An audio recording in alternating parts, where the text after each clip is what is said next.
Welcome to One Word a Day. I'm Sophie, your pilot into the universe of Chinese. We are going to continue our journey in picking up just new expression a day. So it's not even one word a day, it's a new expression, and mostly expressions are 4 characters. Yesterday, we learned 唇亡齿寒, which describes this interdependent relationship between 唇 and 齿.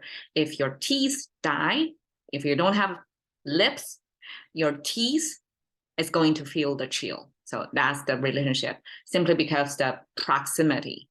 Even if these are the teeth and lips are 2 entities. They coexist, they are next to each other. So if one of them are not doing well, the other one won't last long. So today we continue with 齿. Actually, today in 伶牙俐齿, we bring in another way to say 齿. In contemporary Chinese, because 齿 is a little bit more complicated, right? So 牙 are actually even more commonly used, simply because it's easier to write, it's less strokes. And both 牙 and 齿 talks about teeth. 牙, you can see the ancient way of writing it. Well, this is kind of abstraction of writing 牙 already, but 牙 originally was depicting the sense of the top teeth and the bottom teeth. They are kind of interlocking like this, because for 牙 to function, to be to cut things off or to shred things or to grind things, your top and bottom teeth have to be able to touch in the right way, so that there is enough gap and enough proximity, like they are close enough to cut things off. So this 牙 character actually is depicting the sense from the side view, like almost like an X-ray from this way, looking at your mouth, right? So the top teeth and bottom teeth are kind of, they need to interlock in a certain way. So eventually this 牙 was used more to refer to the molar teeth that's in the back, versus the 齿, more like the front teeth that's are visible. But in any case, 牙齿 often paired together. We don't really distinguish what is 牙, what is 齿, but both of them together means teeth, the full set of teeth. Okay, so now we know, okay, 牙齿 actually talking about basically the same thing, even if there are different origins, different emphases, but they essentially mean the same thing, at least in contemporary Chinese. 伶 and 俐 are 2 adjectives, kind of 伶俐 often used together as well.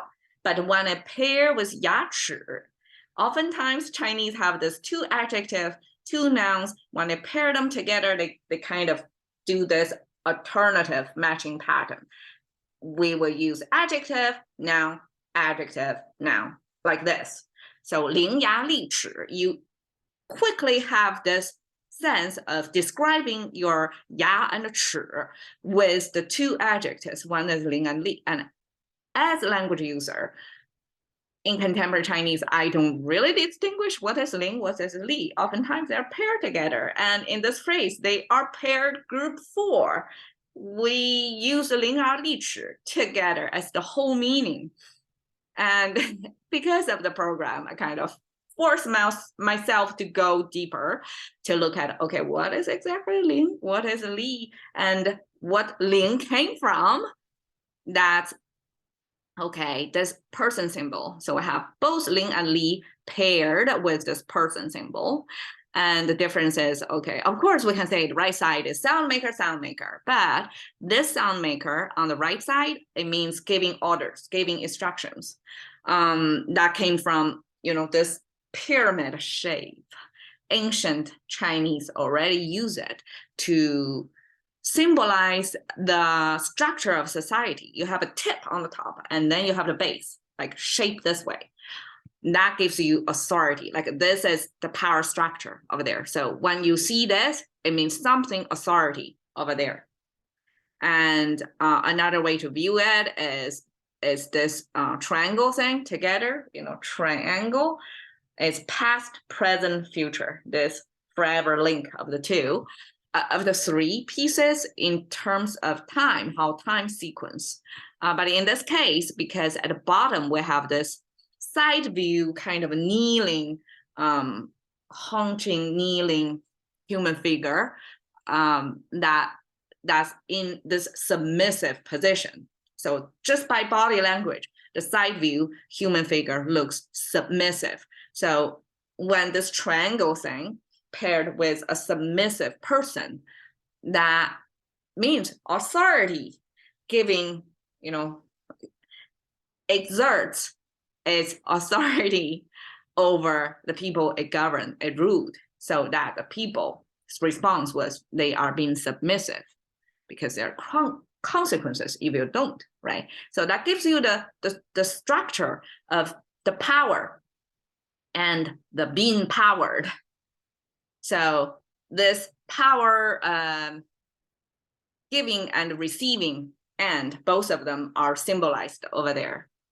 And together, both of them, this power giving, authority, pyramid structure versus the power receiving, the submissive human figure, together, that means this order giving process that from power up, from top down, basically. So this in contemporary Chinese, like this, pronounced as ling.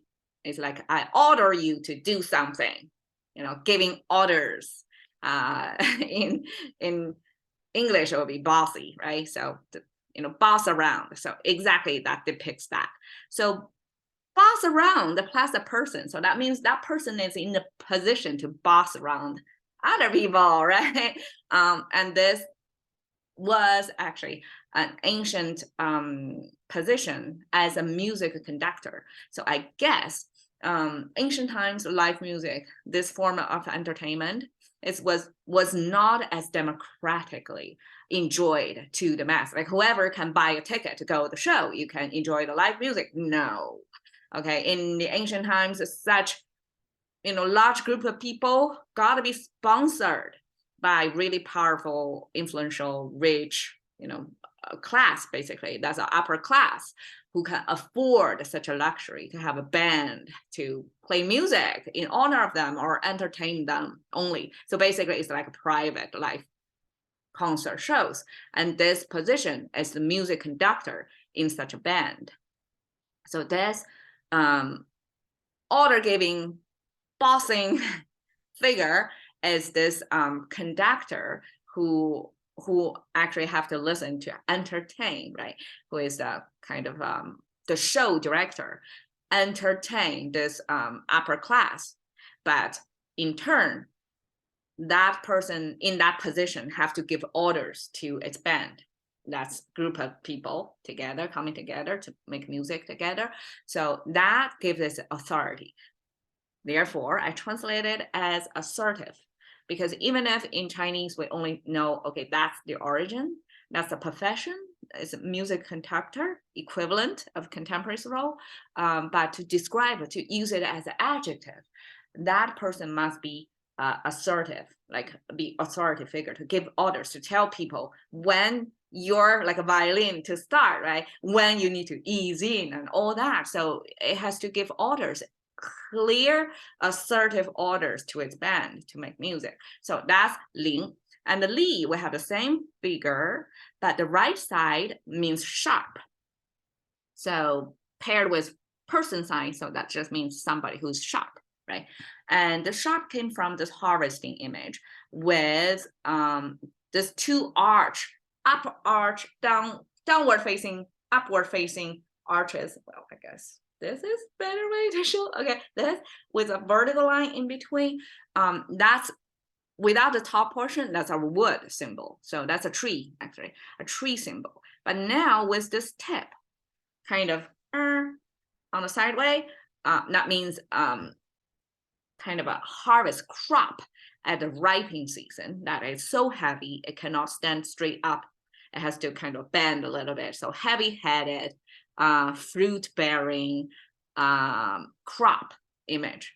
So when the crop is next to the knife, which is kind of sickle, so to harvest before the machine harvesting. It has to be manual harvesting with the sickle, and you have to do that. I mean, I never had the chance to do that, but last generation people, plenty of them, still had the experience of working on a farm. And because harvesting is a very narrow window, that you have a harvest before rain season or something, like there's a very narrow window for you to harvest, and you spend so much like waited and care for the field for a whole year, and to harvest them in full capacity is your most important thing, right? So so that's time sensitive window you have to efficiently harvesting. So the sharpness of the sickle is super critical.